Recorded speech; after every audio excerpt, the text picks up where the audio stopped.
Hey fans, we're here with head coach Matt Walter after the 11th and 12th day of spring ball. Coach, haven't talked to you in 2 practices. Talk about how those practices have gone moving into the last few before the spring game. We had a scrimmage early Friday morning so they could have off for Easter, and I thought it was the best scrimmage I've had since I've been here. Very competitive, back and forth. Put some good drives together offensively, had some good stops defensively. I mean, it just, like I said, with this team, I'm pretty excited about how they're fighting back and forth. No one's giving an inch, and no one's backing down a bit. And it's just refreshing to see how we're approaching every day in our work. Because you hear this all the time, it is a process, and you got to approach the process the right way, and they're doing that.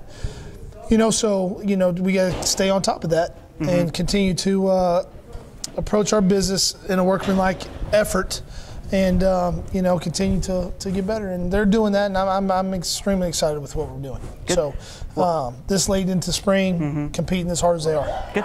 Well, you mentioned it's getting late into spring. It's gotten a lot warmer out there. It was pretty hot today. You feel like fatigue is maybe starting to become a little bit of a factor, or is that something that Coach Doyle over the offseason has really stressed and it maybe isn't a factor going into these last few practices of the spring season? No, for the most part, I don't think that fatigue's been a problem at all.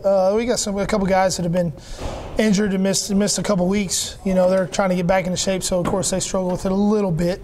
But again, a vast majority of our guys are in extremely good shape. Coach Doyle's done a great job getting them prepared for spring ball, and hopefully that'll carry over through the summer into fall camp. And I don't think, and it's not. I mean, it's really nice. It's not really hot. I think it's nice out there, and the guys are not. They don't look fatigued. Good. Well, last year we had multiple seniors that contributed a lot to the success of this program, and since you came in, the early success that you've had in Reed Miller, Joby St. Fleur, Jordan Norris. Talk about what it's been like maybe not having those players out here during the spring, and some other guys that have stepped up into those senior leadership roles that are always so valuable. I think, anytime you lose seniors that have been big contributors, you look for somebody to fill that role, not only on the field with the production, but in the locker room. And I think a lot of our young guys have stepped up and done a great job with that. And then a couple newcomers with Isaiah Weed and Anthony Joseph are doing a great job. We call him AJ, but AJ's doing a great job of being vocal, being positive with the guys, having a positive voice in the locker room.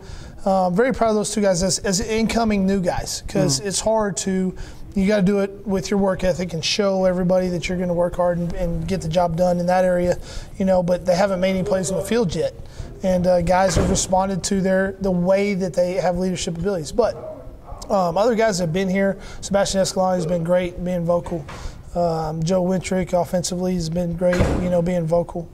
Defensively, Doc Harvey, Shane Collins has really stepped up that area of his game, because he's not a very vocal guy typically, but he's done a lot better job of that. And it's something that I haven't really asked him to. He's just grown into it and done a good job with it. So a couple of those guys, last year they were vocal a little bit, but now they've really stepped up into that role to replace a couple of those guys. And then production-wise on the field, we got a long way to go with some of those guys. I'm going to be honest with you. Are you going to ever replace the numbers that Reed put up? Hopefully we don't have to. Hopefully we're more balanced and we don't have to do that stuff as much. And then Joby, Joby was a special rare talent. He got hurt last year and didn't have a great year, but the year before he was just phenomenal. And are you going to replace that talent? Probably not. Those are, at this level, you hope so. Yep. Then you just have to have a group effort, a team effort, to replace those numbers. But as far as vocally, I think we've exceeded actually where we were at, as far as leadership ability. I really do. Good. So wrapping up the last few days of the spring camp, everybody's going to leave for the summer and then come back in the fall camp. Talk to the Ranger Nation a little bit about the things that are going to be addressed right away come fall camp, and what's going to be the main focus day one of fall camp to get ready for the season. We try to integrate those new guys in fall camp, try to integrate them into our culture and our system, our way of doing things, our Ranger way, and hopefully that they fall in real quickly, because they don't have a lot of time. We get after it right away. It comes up quick. And it does. And a lot of those guys will show up. Those new guys will show up throughout the summer. With Coach Doyle and our summer program, they'll be a little bit integrated. They'll know guys. You know, it's a little bit different nowadays, with Twitter and stuff like that. These guys already kind of know each other. At least they know of each other so much more than they did in the past. That you know, they already have kind of ready-made friends when they get here, which is a good thing. It's not a bad thing at all. So you know, we'll do that and you know, just get them involved in our system right away. That's the first thing you try to do, is get the whole team on the same page. You know, and then obviously install your offense, defense, and special teams packages, and get ready to go for the game. You know, not so much time and energy is focused into getting them in shape anymore. You don't do that. You should already be in shape once you get there. You know, so we should be right into getting into the thick of it. You know, and focusing on situations and you know, getting better every day instead of working on conditioning. You know, so that's where I expect them to be, and that's what we plan to work on. Good.